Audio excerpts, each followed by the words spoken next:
Sinasabi ng marami, to see is to believe. Up to a point, there is some truth in it.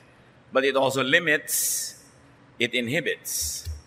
Pag sinabi mo laging to see is to believe, paano na yung hindi mo nakikita? Paano na yung hindi mo kayang makita?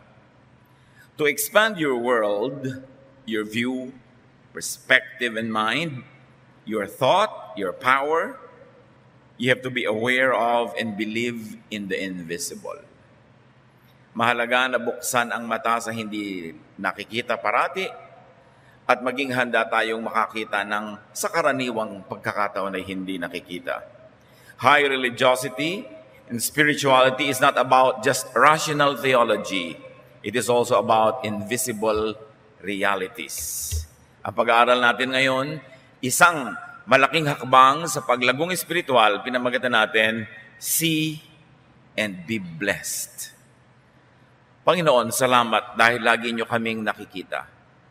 Turuan nyo kaming makita rin kayo. Buksan nyo po ang aming mata, maging aming tainga at lalo na ang aming puso sa mga bagay na sa pangkaraniwang buhay ay hindi namin nararanasan, nakikita o nadirinig. Palaguin niyo ang aming pananalig na matawid namin yung pagitan ng langit at lupa, yung pagitan ng espiritu at ng katawan. At nawa, Panginoon, sa aming pagtatangka na abutin ang mas mataas na uri ng espiritualidad, akayin niyo kami turuan. Bless us with your power, enlighten us, lead us. And right now, Father, we ask you to please cleanse us, enable us to walk with you, by making us pure through the blood of Jesus. Father, we ask you to be our speaker. Lead us unto greater knowledge of you. In the name of Jesus, your Son, our Lord, our Savior, and the only way to you. We pray with thanksgiving. Hindi talaga pwedeng mabuhay lang tayo ng to see is to believe. Because there is so much that needs to be seen. There is so much to be seen with our spiritual eyes. So let us consider the many, many wonderful presences that are unseen. How about considering the unseen? Yung hindi nakikita. Dahil maraming hindi nakikita. God, the creator and source of all things, is invisible. And if God, the creator and source of all things, is invisible, it is natural that most of His creation would be invisible. 1 Timothy 1:17, God lives forever and is the invisible and eternal King. In another dimension of consciousness, that's where God dwells. So this is high reality. Heaven is invisible to the naked eye. Kaya merong isang astronaut daw na matapos tumawid sa kalawakan, sabi niya, there is no heaven. Kasi walang nakita yung mata niya. That the usual kind of heaven depicted in art. Because real heaven cannot be seen with the naked eye. Meron naman na dapat ay nadidiscover through our spiritual eyes. High personages are invisible. Ang mga matataas na pagkanilalang, tulad ng Diyos na lumalang, ay hindi rin nakikita. Hebrews 13:2, some people have welcomed angels as guests without even knowing it. Marami daw na nakapag-estima pala ng mga anghel, hindi man lang nila napansin. Angels are normally invisible. And even when angels manifest visibly, they could be unrecognizable. Hindi sila nakikita at kung magpakita man, mahirap makilala na anghel pala. So in other words, angels are seen but really unseen. This is because physical eyes have limited vision and a very limited range. An example of what cannot be seen but is existent. 2 Kings 6:15, si Elisha po ay propeta na nabuhay sa isang magulong panahon at dumating ang mga mananakop sa kanilang bayan at natakot ang kanyang katulong. When Elisha's servant got up the next morning, he saw Syrian troops had the town surrounded. Sir, what are we going to do? He asked. Paglabas niya sa kanilang tent o bahay, nagulat siya dahil naliligiran sila ng napakaraming hukbo ng kalaban. Natakot at nagpunta sa propeta, ano pong magagawa natin? The servant was limited by what he could see, therefore he got afraid. You know, people get afraid of the unknown, the unseen, the incomprehensible. 2 Kings 6:16-7, the prophet Elisha had a solution. Don't be afraid. That was his instruction. Elijah answered, there are more troops on our side than on theirs. That was the teaching. And then he prayed the intercession. Lord, please help him to see. And the Lord let the servant see that the hill was covered with fiery horses and flaming chariots all around Elisha. Ang una lamang na nakita nitong katulong ay yung nakapaligid na mga hukbo na kalaban. Hindi niya nakita na merong inner circle surrounding the prophet, protecting the prophet, and therefore protecting him also because he was a servant of the prophet. At sabi ng propeta sa Panginoon, pakiusap po, hayaan niyong makita niya ang hindi nakikita. At pinagbigyan ng Panginoong Diyos ang dalangin, bumukas ang mata nitong katulong at nakita niya, may inner circle of angels, flaming chariots, chariots of fire. Kaya pala hindi sila malusob-lusob nung nakapaligid ng mga hukbo, may protective inner circle around them. But it was not seen by the ordinary man. Elisha was unafraid because he saw the invisible. He saw God's protection. Do you? Or are you afraid like the servant? Natatakot ba tayong tumanda dahil hindi naman natin nakikita ang provision na inilaan ng Panginoon para sa atin? Natatakot ba tayo mapag-isa, maghirap, magutom dahil hindi naman natin nakikita na nandun ang Panginoon kasama natin up to the end? But people who have spiritual eyes see that. The prophet's eyes was his faith, and his faith made him see, to the point that he could walk by faith, not by sight. So maraming mga unseen. Maraming mga hindi natin nakikita, pero pag tiningnan mo sa microscope, ang dami palang mga mumunting mga nabubuhay doon sa isang maliit na living cell. Ang dami mga bituin at mga kung ano-anong mga tala at mga buwan sa himpapawirin, sa kalangitan, sa kawalan, pero hindi mo makikita hanggang hindi ka gumagamit ng telescope. Pero meron, nandun. Hindi lang kita. Ganon din ang Diyos. Ganon din ang pagpapala ng Diyos. Kaya ang sabi ng 2 Corinthians 5:7, we live by faith, not by sight. Not by reason or logic, not by doubt or fear, not by blindness, not by the usual mindset, but by faith. Kaya yung dalawang taong parehong may sakit, yung nananalig, payapa, bagamat may nararamdamang sakit at hapdi. Pero yung walang pananalig, triple o higit pa ron ang nararamdamang sakit. Dahil yung tunay na physical pain, nadadagdagan pa ng emotional and spiritual pain. God's protection and provisions are invisible but existent. At lahat ng ipinangako ng Diyos sa kanyang mga anak ay nandun kahit hindi natin nakikita lagi. Tulad ng mga ultraviolet rays na hindi natin nakikita, na nakikita pala ng maraming insekto dahil iba ang mata nila. Kaya pala yung mga bulaklak ay gumagamit ng iba't ibang uri ng kulay para akitin ang mga kulisap dahil nakikita ng mga kulisap yung mga kulay na yon sa ibang paraan na nakikita natin. There are figures in the dark that we don't see, that some animals see.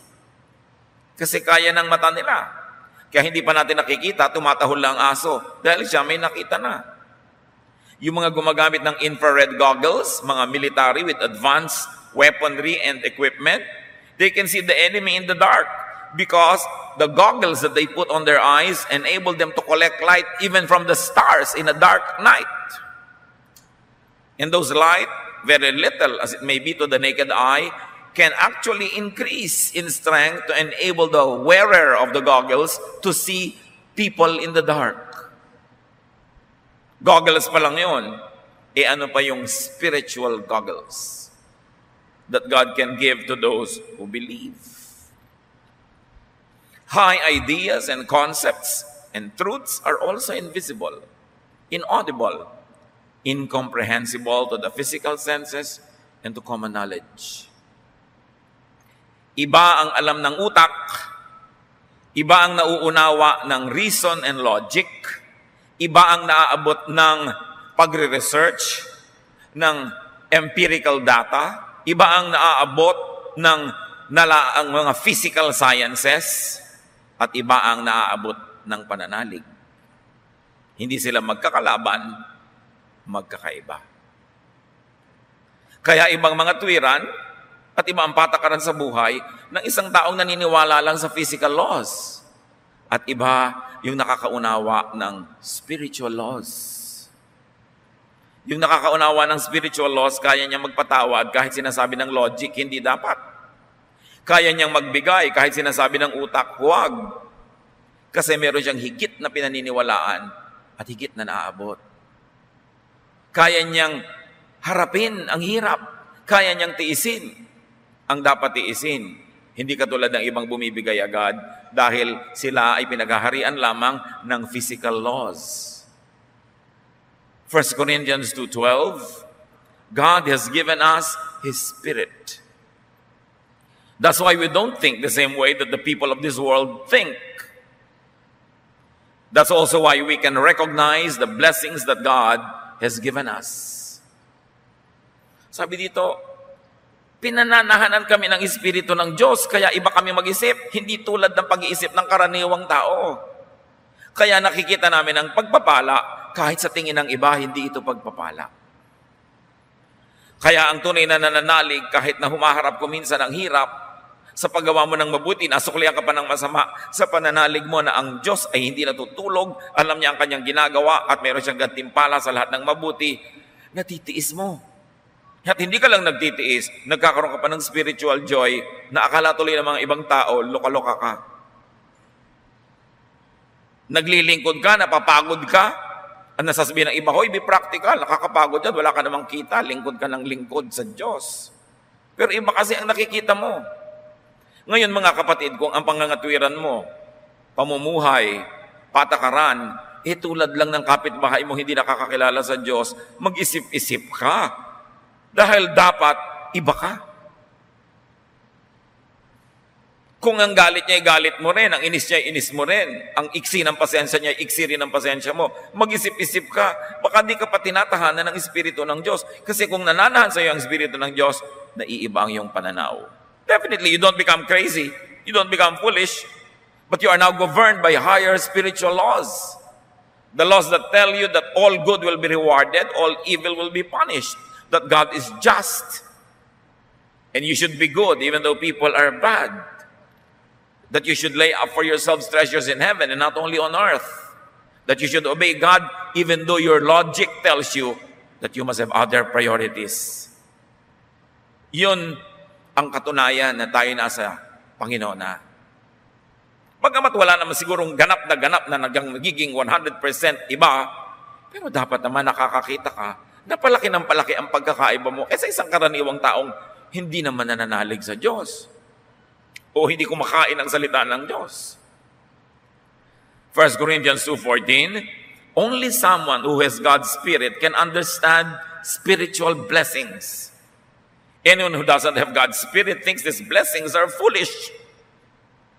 Kaya lang siyempre kung minsan, kahit alam mong blessing, huwag ka nang masyadong maingay, lalo't kung ang nakapaligid ay hindi naman nakakaunawa.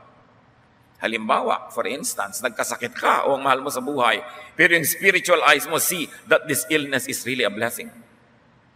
That this illness will probably stop you from continuously doing something wrong, or this illness will turn out to be good, or it will result in something good. Pero may mga unbelievers around you, people who are not subscribing to the same concept. Huwag mo na sabihin, blessed na blessed ako kasi nagkasakit ako. Kasi talagang iisipin nila na nasira ka ng bait. You cannot speak that language in the presence of those who do not speak it. Kaya kailangan, isinasaalang-alang din natin sila. But it takes supernatural and spiritual intervention for the human mind to see and to understand high spiritual laws. Like God, most of creation is unseen. Nakikita nyo ba kayo ng buwan? Hindi. Pero nandun yun. Colossians 1:16. Everything was created by Him.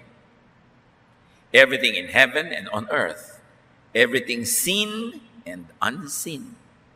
Including all forces and powers and all rulers and all authorities. Kung yung buwan na paggabi, nakikita mo, sa araw hindi mo nakikita, pero kung minsan nakikita mo, maniniwala kang nandun kahit sa mga oras na hindi mo nakikita. Pero paano ngayon yung mga iba pang binabanggit ng Colossians 1:16? All other creation, including forces and powers. May mga forces and powers that are present but are unseen. Rulers in the air, authorities, a hierarchy of angels and demons, good and bad spirits, around, near us, but we don't see them. But they are there. Like the moon that you don't see now, but is there. So to be unseen means to be beyond the scope of vision or simply really invisible. Look at what can be seen through x-rays. Dalawa kayong nakatingin sa isang tao, yung technician nakatingin through the lenses, yung ikaw naman nakatingin ka lang through a window peeping at the patient, magkaiba kayo nakikita. Nakikita nga niya yung buto ng pasyente, ikaw hindi. Ano pa kaya ang nakikita ng Diyos?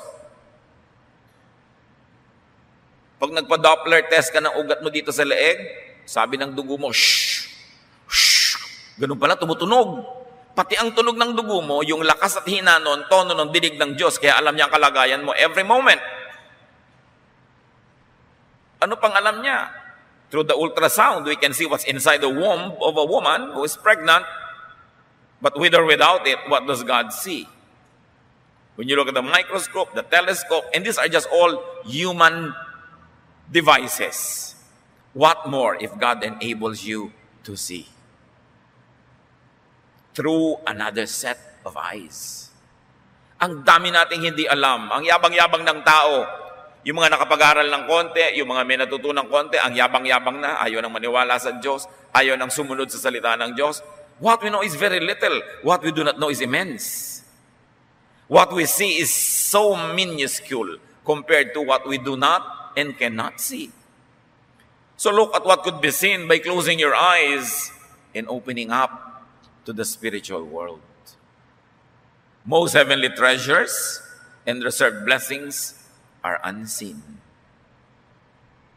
Pero bawat tao may nakalaan ng Diyos para sa kanya. Hindi ka nilikha ng Diyos para pag ipinanganak ka, ay maghirap ka, mamatay ka sa hirap. Pinaglaanan niya lahat. Tulad ng isang mabuting magulang na nagpaplano ng pamilya, inilalaan niya, lalo naman ng Diyos. Hindi mo lang kita kung anong nakalaan sa'yo. 1 Corinthians 2:9, no eye has seen, no ear has heard, no mind has conceived what God has prepared for those who love Him. Ang dami lang nakita ng mata natin na kayamanan, atin man o hindi. Ang dami nating narinig na nakarangyaan, atin man o hindi. At marami na rin tayong na-imagine na mga sarap, layaw at provisions. Nakamit mo man o hindi. Pero sabi ng 1 Corinthians 2:9, small time lahat ang nakita, narinig at naunawa. Na-imagine nyo na wala yan compared sa tunay na inilaan ng Diyos para sa inyo. Many blessings are unimaginable because they are not physical. We can imagine only what is physical, but most of created things are unseen. Many blessings are beyond the senses. Ilan na lang ang senses natin? Mata, tenga, panlasa, pangramdam ng ating balat. Ang konti. People limit themselves when they think only of what they can see now. And usually our vision is so limited. Kumisan nga, zero vision pa. Zero visibility pag maulap. Pag walang ulap, 200 meters, 500 meters, 1 kilometer away. Pero ang liit pa rin nun compared sa kalawakan na walang hanggan. Napakaliit ng kayang abutin ng mata. Bakit mo lilimitahan ang pananalig mo sa Diyos sa kaya mo lang makita? Ang dami-dami pa niyang nilikha na lampas-lampas doon. Kaya sabi sa Matthew 6:19-20, do not store up for yourselves treasures on earth, but store up for yourselves treasures in heaven. If we're going to read it another way, huwag lang puro sa mundong iniisip nyo. Hindi lahat ang panahon ninyo ay sa mundo lang. Huwag lang lahat ng bagay na physical at makamundo at makalupa ang iniisip nyo. Hindi lang yan ang ibig sabihin ng inyong buhay. Marami pang dimensions ang buhay. Nagka-camping lang kayo sa mundo. Sandaling-sandali lang kayo dyan. What is a lifetime of 100 years? Compared to 100 trillion zillion years. Compared to forever. Ang iksi-iksi niyan. Huwag kayong sobrang ma-attached. Huwag niyong sasaktan ang inyong kinabukasan, ang inyong eternity, dahil sa ilang saglit ng buhay dito sa mundo. Huwag niyong ibenta, isang lang inyong kaluluwa, para lang sa mga panandaliang saya. Huwag niyong hayaan na masira ang relasyon sa Diyos, dahil lang sa mga panandaliang mga paglilibang. So what do? We've got to see the unseen. How do you see and touch the unseen? First of all, have faith. Madaling sabihin. Hindi ganun kadaling mangyari. Faith transfers things from the spiritual to the physical world. Dahil maraming bagay na nandun sa spiritual world na unseen, it is only through faith that you could get it from there to bring it to here. Like healing. Healing is abundant in the eternal spiritual world. But how do you take healing from there and bring it to your sick bed? Like joy. How do you take joy from the endless bank account of God? How do you withdraw from there so that the money transfers to your account here? Kuminsan madali, o order ka lang tatawag ka sa telepono, darating na yung nakita mo sa TV, de-deliver sa bahay mo, yung papatanggal ng mga taba, darating yan. Diba? May nakita ka sa internet, meron kang shopping cart, click ka lang ng click, swipe mo yung credit card mo, darating sa'yo yan. Binibili mo lang kasi from the physical world, palipat lang ng address to another physical world address. But how do you get from the other world? How do you get joy na hindi nabibili sa supermarket? How do you get happiness? How do you get serenity and peace? You have to get it through faith. To buy, to procure, to get, to withdraw from eternity, there is only one currency: faith. Kaya ang walang pananalig ay dahop kahit maraming pera. At ang maraming pananalig ay marangya, mariwasa, kahit walang physical money. Physical money buys only physical things. But spiritual money, faith, can move mountains. Faith heals. Faith lifts up. Faith fills all the void and the emptiness of this material world. Faith, in fact, brings you to another dimension of consciousness. Kung meron ka dapat na pera sa bulsa, mas lalong dapat may faith ka sa iyong puso. Kung iniingatan mo ang iyong pera at pinapalago mo, dapat lalong gawin mo yun sa faith. Kung nagsisikap ka na dumami ang pera para maraming mabili sa physical world, na ang liit-liit naman ng planetang ito, mabili mo mang lahat, maliit pa rin, lalong dapat ka magsikap na palakasin yung exchange rate ng faith mo. Kasi kanya-kanyang exchange rate din yan. Kung ang konti-konti ng faith mo, ang baba ng exchange rate, ang konti ng nabibili. Pero pwede mong pataasin yung value ng iyong faith. Faith is the medium, the bridge between the two spheres of reality. May isang tulay para makarating sa spiritual world. Para paratingin mo ang iyong mga hinaing, hiling at dasal. at yun din ang tulay para makarating sa iyo lahat ng iyong hinihingi. That bridge is your faith. Faith bypasses the brain and its limits. You must bypass the brain.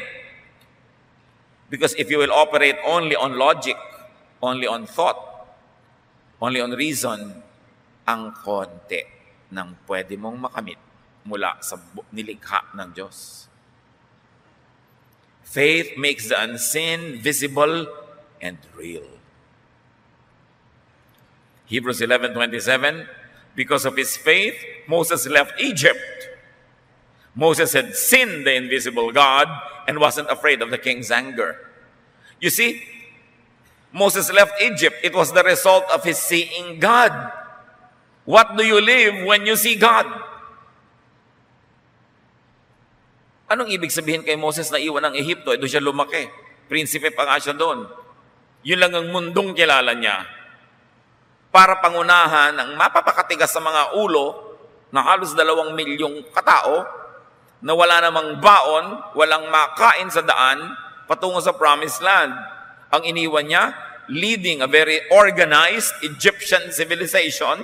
Tapos itong mga ragtag tribes of Israel, he had to bring across the desert, full of complaints, full of ignorance, full of hard-headedness. Anong mapapala niya? Ang nagpagawa lang noon dahil nakita niya ang Diyos. Tayong mga nakakakita sa Diyos, may mga nagagawang hindi mo gagawin kung ang susundin mo lang utak mo.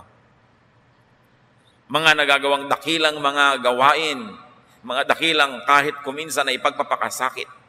Great accomplishments because seeing God enables you to be like God in some way. Faith makes one see God, not reason. Although reason is also a way of knowing an aspect of God, I believe that science will be God's probably last prophet to reveal himself to people. But science is very limited because it's physical. Faith empowers. Faith emboldens. You know that faith solidifies liquid? Bakit nakapaglakad si Pedro sa tubig? Naging solid ang lahat ng tutungtungan niya. Because of his faith.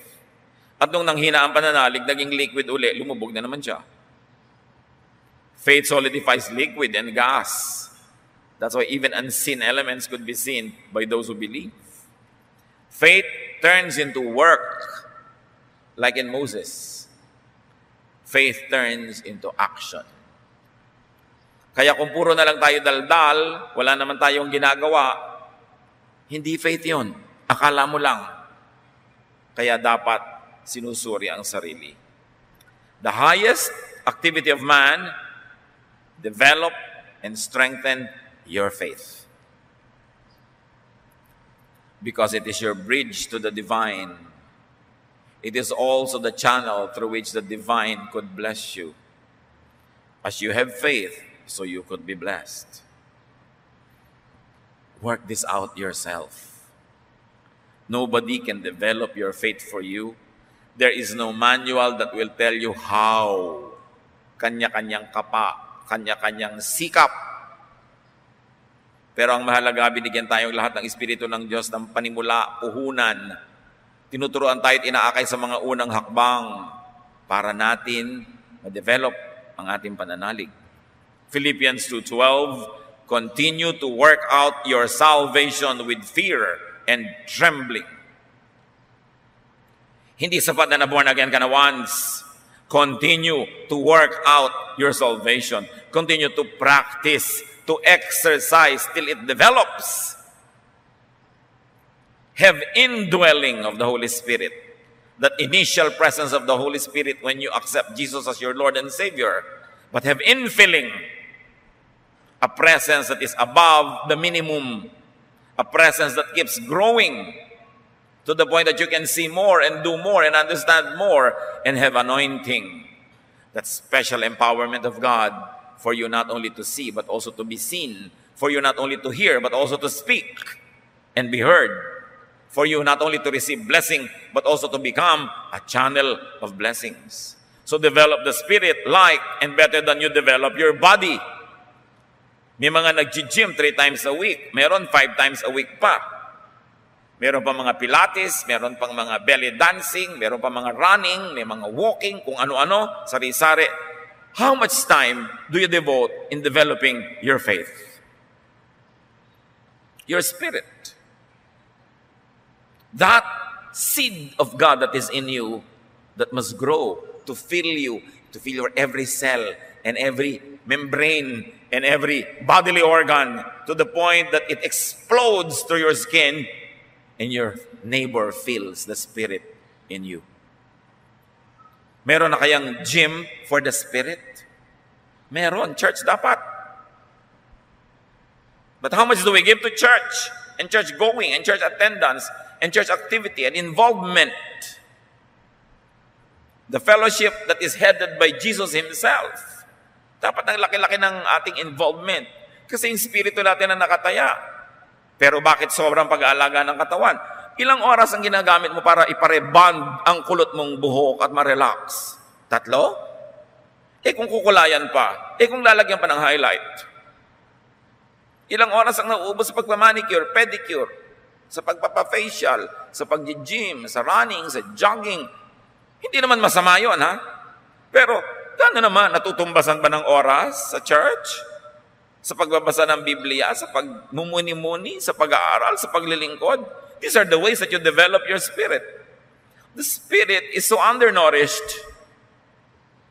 It is so attention lacking.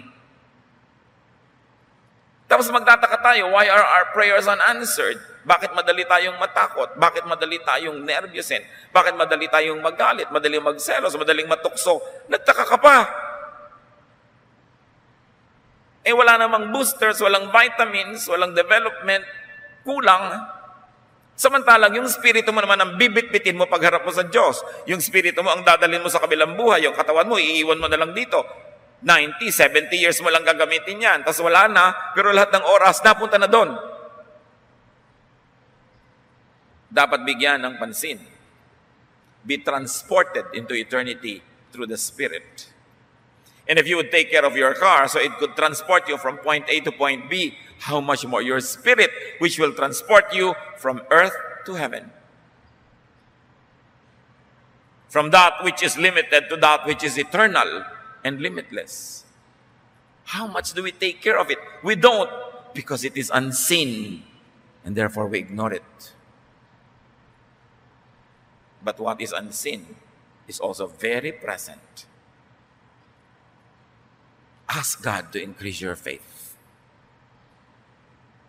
Luke 17:5, the apostle said to the Lord, increase our faith. Meron silang hindi mapalayas sa masamang espiritu. Sabi nila, ba't po hindi namin mapalayas? Ginamit na namin lahat ang tricks of the trade. Hindi pa rin namin mapalayas. Sabi ni Lord, ito nadadaan sa faith. At sabi nila, Lord, increase our faith. Sila pa yung kasama araw-araw, tayo pa. Nahihingi pala. Hingin. Gaano naman kaya karaming beses na naghihingi tayo sa Diyos na increase our faith. Ano hinihingi natin? Pambayad sa kuryente, pambili ng cellphone, pang-load, pambayad sa ganito, pang ganon, kotse, babae, papa. Ano namang hinihingi natin? Di naman masamang hingin. Pero humihingi ba tayo, Lord, increase my faith? Open my eyes, help me to see. Maintindihan ko hindi ko naintindihan. Maabot ko hindi ko maabot. Ask in faith, and such blessings become tangible. Matthew 7:7, ask and you will receive. Search and you will find. Knock and the door will be opened for you. Ganun katiyak. Kung tiyak ang pananalig. When faith asks for it, spirit becomes flesh. Spirit becomes matter. That which is in eternity transfers to the earth, to your world. That which is unseen becomes visible. The impossible becomes possible. The Son of God becomes a child in the womb of a woman. Truth is given, and truth sets free. The more spirit we have, the freer we are from our bodies and from the boundaries that earthly existence gives us. James 4, 2-3, you do not have because you do not ask God. And when you ask, you do not receive because you ask with the wrong motives. Wala kayo kasi hindi kayo humihingi. Ngayon, hingi kayo ng hingi, wala pa rin kayo natatanggap, mali naman kasi ang motibo nyo. So bad faith, even bad faith will not get anything from God. How else do you see and touch the unseen? Get help from seers. May mga specialista rin naman talaga eh. Prophets, visionaries, persons with sensitive spirits. People of great faith see great things. Ano lang kasi ang feeding ngayon ng modern day believers? Preaching, words, ideas, doctrines. Not bad, they're very good. But this is not all.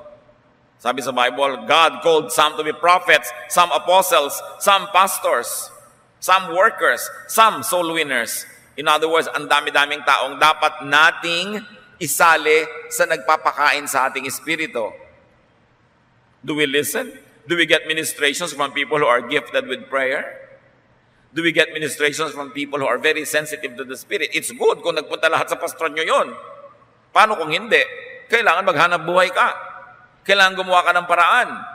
Kaya napaka-limiting yung sinosolo ka ng isang relihiyon, ng isang religious leader, huwag ka makinig sa iba, sa akin ka lang makinig. Nasa kanya na ba lahat ang gifts para makumpleto ang ministration sa tao? Gifted and chosen persons see what all others do not. And if you cannot see those things, you better see them through people who see them. If you cannot understand the words of God on your own, then attend a Bible study where some people who understand it better can minister to you. Exodus 33:11, the Lord would speak to Moses face to face as a man speaks with his friend. Iba ang dealing ng Lord kay Moses. Sabi niya, alam niyo, sa ibang propeta, nagpaparamdam lang ako. Sa panaginip, sa vision, o boses ko lang nadidinig. Walang visual aid. Si Moses, harapan kong kinakausap. So may iba't iba ring dealing ang Diyos sa kanyang mga propeta, sa kanyang mga kasangkapan. So, maging sensitive kayo kung sino talaga ginagamit ng Diyos, kung sinong pinagpapahayagan niya, kung sinong dadaanan ng mga pagpapala niya, at magsiksi kayo sa mga ganon. Kasi talagang merong mga instruments. And if you are not that sensitive, you have to help yourself by surrounding yourself with people who are. Then remember and be aware of the invisible, the unrecognizable. So welcome real angels and so-called angels, people who are used by God to do angelic missions. Welcome not only angelic guests, but also angelic ideas and teachings and counsel. Welcome angelic correction and rebuke, opportunities and possibilities, and even assignments, like Moses did. Be willing to move up. It's important. Leave elementary teachings behind. Kung mahigit ka ng 2-3 taong Kristiyano, ang issue mo pa rin, ano bang tamang baptism, gaano ba kahaba dapat ang damit, anong pwede kong kainin at hindi kainin, anong pwedeng tugtugin at hindi pwedeng tugtugin, anong pwedeng kainin sa Lord's Supper at hindi ko kakainin, magkamatayan man, gaano kahaba dapat ang buhok, anong uri ng musika ang gagamitin, anong kulay dapat ng uniform. That's too basic. That is child stuff. Hebrews 6, 1-3. We must try to become mature and start thinking about more than just the basic things we were taught about Christ. We shouldn't need to keep talking about baptisms or about laying on of hands or about people being raised from death or the future judgment. Let's grow up if God is willing. Nakita niyo sa Bible mismo sabi, tama na ang daldalang walang katapusan tungkol sa mga doktrina. It is so divisive. It stops you from growing. It prevents you from joining a prayer meeting or joining the Lord's Supper. It prevents you from joining the singing dahil ang dami-dami mong arte sa buhay. Sabi, bagay lang yan sa simula. These are child stuff. But we must stop thinking about these things and grow up, the Lord willing. Tama na yung mga tama ba baptism? Paano ba yung laying on of hands? Paano yun gagawin? Ano ba ang judgment? Sino i-judge? Sabi, leave these elementary teachings behind. You are still drinking milk when you should already be eating solid food. Gumraduate na ba tayo sa mga ganyan? O patuloy at patuloy tayong ibinabalik ng mga teachers and preachers sa elementary things? Hindi na nag-move on, yun na lang nang yun. Maraming dapat lakbayin ng Espiritu. Hindi siya dapat sobrang magtagal sa isang istasyon. Dahil hindi magaganap ang kanyang development. Most of and the best in creation is unseen. Have faith, believe, and see. Hindi to see is to believe. When you believe, you see. Faith procures the invisible. Faith brings heaven down to you. Or faith brings you up to heaven, even though your body is still on earth. Faith is all that you must have. Lack of faith, insufficient faith, cannot extract blessings from heaven. It cannot transport you to heaven. James 1, 6-8. But when you ask for something, which means you do not and cannot see, but you must have faith, as if you see it, and not doubt. Anyone who doubts is like an ocean wave tossed around in a storm. If you are that kind of person, you can't make up your mind, and you surely can't be trusted. So, don't expect the Lord to give you anything at all. Pag humihingi ka, sabi ko nun, huwag ka magduda. Huwag ka mag-alinlangan. Dapat meron kang pananalig na parang nakikita mo na talaga yung hinihingi mo pa lang. Huwag ka mag-alinlangan. Huwag ka magdalawang loob.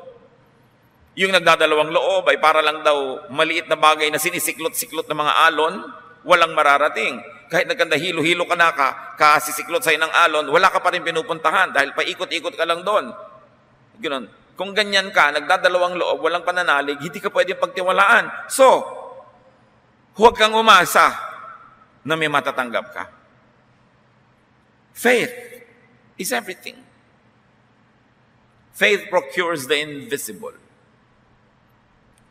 It removes blinders and covers. So, brother and sister, develop a supernatural vision and hearing. Move up. Bypass the brain. Use it only for practical things. But in things pertaining to your faith and relationship with God, bypass it. It's very limited. See, hear, and know God more and more. Beyond religious practice, tradition, and doctrine. Move up, move away from elementary teachings, and move to the universal, to the all-embracing spiritual realities beyond the senses. Move to the realm of the Spirit. How do you do that? You have to find your way. Kaunti lang ang pwedeng ibigay sa ating assistance kahit ng mga propeta, kanya-kanyang sikap. Pagsikapan na palaguin, palalimin, pataasin ang pananalig. Because faith transfers to the material world that which is spiritual. And when you have developed your faith, then you are now a bridge, a medium, an instrument of God, so God could reach more people who do not reach Him or cannot reach Him because of their limits, but through your ministration, they can see the unseen also. And God can bless those that don't deserve to be blessed because you intercede for them. It's a ministry. Tungkulin mong palaguin ang iyong pananalig para magamit ka ng Diyos para sa iba at para makalapit din ang iba sa Diyos sa pamamagitan mo. You intercede. You stand in the gap the big gap between heaven and earth. You fill that gap with your faith. And humanity gets to hold the hands of God through you, who holds the hand of God on one hand and the hand of man on the other, like Jesus, who is God and man. Therefore, it could be a channel. Faith gives us a preview, a pre-feel, a pre-experience of eternity. Pag may pananalig ka, marami ng patikim ng langit na nararamdaman mo. Lalo ka tuloy ginaganahang manalig at lalong lumalakas ang iyong pananalig. Work out, exercise, develop your faith. Move on to the spiritual, to the boundless, formless, and abstract levels of the Spirit. Move beyond ideas and doctrines and teachings. Experience God in the spiritual realm. It is our duty to ourselves, and it is God's pleasure to meet with us, to rendezvous with us, to fellowship with us, not here, but in another world, in another plane that is not seen by eyes and not heard by ears, the spiritual world, the world of God. Yun ang dapat nating sikapin at abutin. At kaya yun maabot, binibigyan tayo ng Panginoon ng pagkakataon. Ama namin, turuan niyo po kami, Lord, to move on. Lampasan ang mga basic things. Lampasan yung mga nakakaabala sa paglago ng aming pananalig, mga usaping walang nararating, kundi mga pagtatalo at mga debate. Mga kaartihan namin na hindi kami makagawa ng mga bagay dahil nakagapos sa mga kamay namin dahil kung ano-ano mga doktrina. Turuan niyo kami, Lord, to transcend this phase 1, the baby and infant phase of our spirituality, and teach us to move to that which is more abstract, more universal, more lasting. Pagkalooban niyo kami ng kakayahang maunawa ang mga mahihiwagang bagay na aming pinag-usapan. Kumapit sa aming puso at isipan ang mga ideyang ito, lumago, mag-ugat, magbunga, at ang maging ending nito, Lord, for us to know you more, see you more, experience you more, and for us to be channels of your blessing to people who need to improve their spirituality. Teach us. Touch us miraculously now, so that we may have your Spirit indwelling, infilling, and anointing. We like to know you more. Magbulay-bulay tayo sumandali and sincerely seek God. Ask God to reveal Himself more and more to you, not through words, not through doctrines, but through the Spirit.